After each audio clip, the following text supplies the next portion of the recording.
Yeah, hey, how you doing? I'm doing fine. I'm on my 10 toes. I'm on the grind.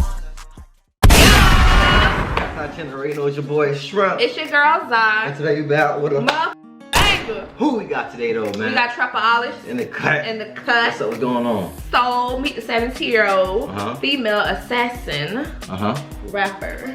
Fear. Okay. The only Fear I know is the movie. Alright, you know the movie Fear? Maybe I'm too old. I think I gotta see it. But at the end of the day though, man, let's tune in. How do you go from attending science events, making all A's and B's, to one of the deadliest gang members of all time? This is Jakyra Barnes, the female assassin, rapper's Fear.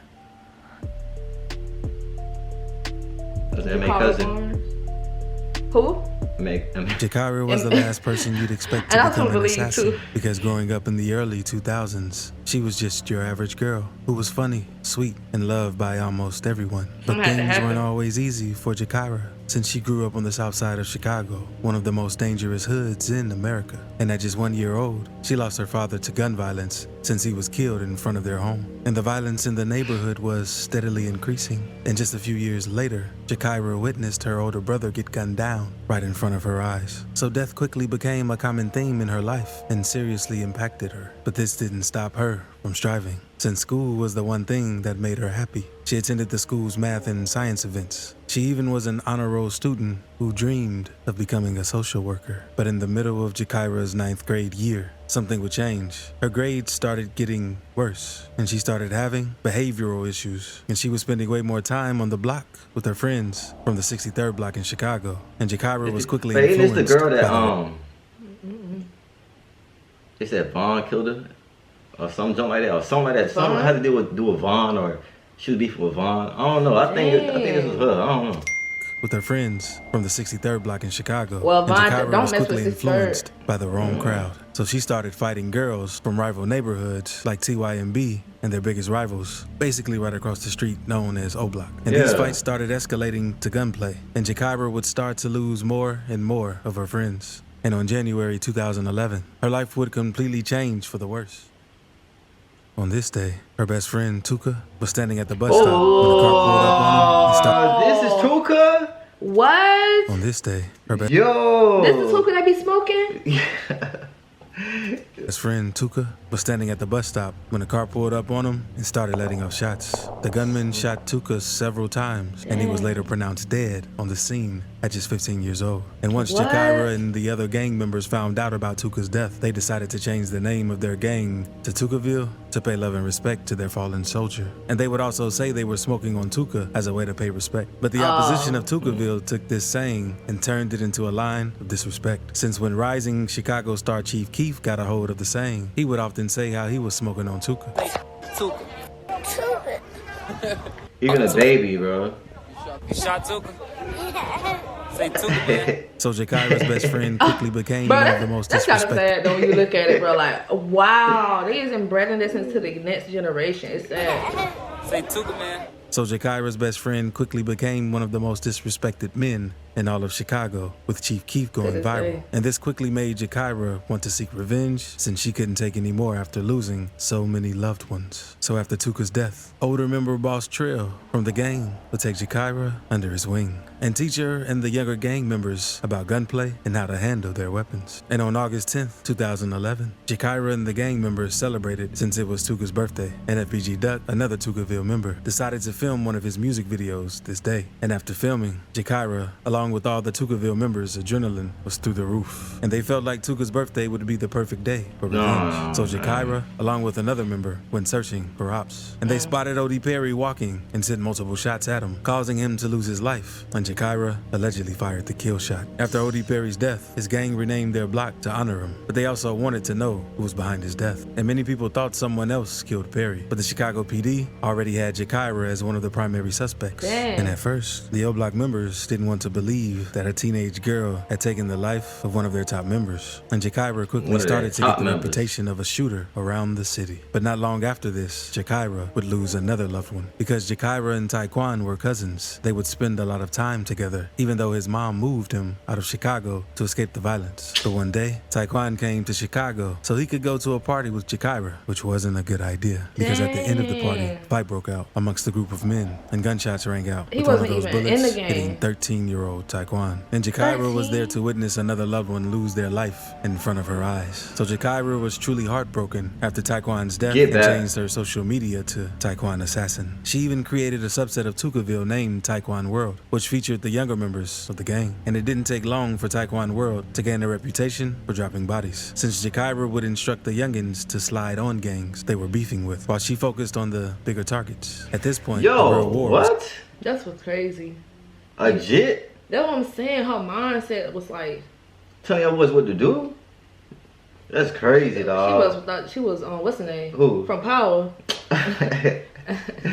On gangs they were beefing with, while she focused on the bigger targets. At this point, a real war was going on, and Jakyra and the rival gangs continued dissing the dead members on social media, only making things worse. So on September 25th, 2012, Jakyra got into a fight with the rival member, King Von. As soon as they saw each other on the train, King Von punched Jakyra in the face multiple times, and once he got home, he went to Twitter to let everybody know what he did to her. And Jakyra would acknowledge what happened, saying he only bruised her face, but it was all good since her 40 cal could leave a hole in King Von's face. And a few days later, Jakyra would tweet at King Von to let him know she beat up an O Block member on the train. And King Von would acknowledge these tweets, saying how Jakyra isn't a lame and he thinks he's in love with her. Von continued making tweets to Jakyra, telling her how much he liked her and wanted to date her. Von would also tell Jakyra that after the gang wars are over, they could be together. And not too long after tweeting with him, she made a tweet dissing Odie Perry. And Jakyra started back tweeting at Von, saying how O Block wasn't dropping any bodies and her gang was putting in all the work, which eventually got Von so agitated that he asked her if she wanted to have a shootout with him. And Jakyra would respond by saying yeah, and telling him to bring his friend T-Roy, another O Block member. And later, on October 9th, 2012, King Von and T-Roy were spotted outside O Block. It's said that Jakyra and another gang member ran down on Von and T-Roy and sprayed up the block, hitting King Von in the leg. Oh my, you crazy, boy. I'm not living around y'all.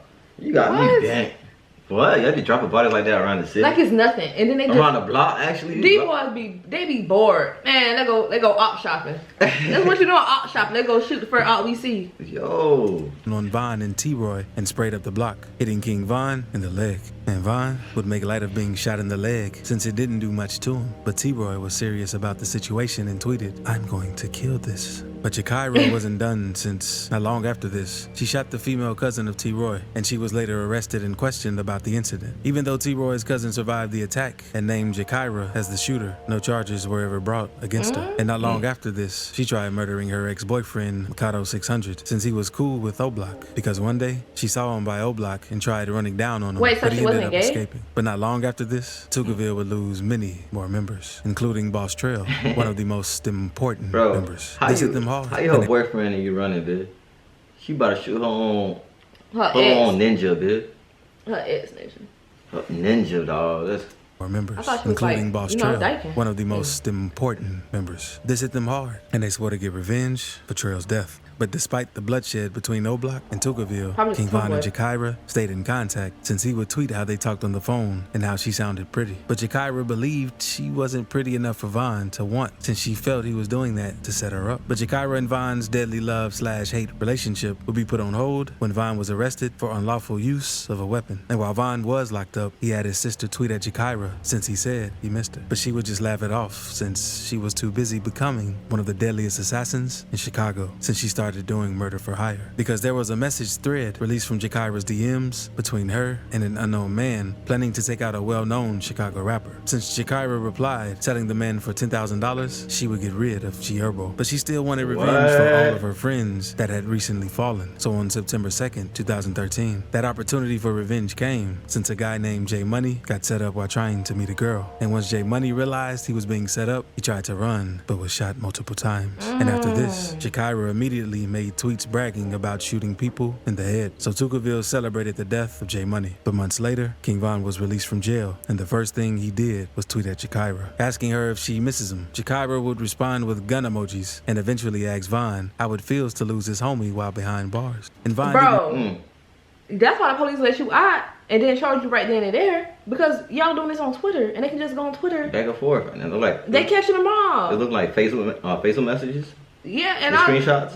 Yeah, I messaged whatever they texting on. Like, man, all they gotta do is let her out, and we got bigger. They bring in the bigger fish. Let the little dogs fight right now. Gun emojis, and eventually asked Von how it feels to lose his homie while behind bars. And Von didn't respond to this comment. He instead made a tweet saying, "R.I.P. J Money." But death would once again pay Jakyra a visit, since she would lose Lil B. But it wasn't the ops who got to Lil B, it was the police. A massive police presence between Eberhard and Rhodes on 63rd. Patrol cars, blue lights flashing after a police-involved shooting. He got shot 7 times on Rhodes, right there by the police. Friends say 19-year-old Rasan Shah had just left them to get something to eat. And the death of Lil B destroyed Jakyra, and she completely broke down at the funeral. And since she was in pain, she wanted her ops to be in pain, especially Chief Keef, due to all the dissing he was doing towards Tuka. But he had already moved out of Chicago after making it in the rap game, but he still had family in Chicago. So in the early morning hours of April 10th, 2014, Chief Keef's cousin, Blood Money, was sitting in front of his family's home when he was approached by a gunman and shot multiple times. Dang. And Jakyra would let it be known that she was responsible for the death of Blood Money, but not even the death of her enemies could heal her, since she would go on social media to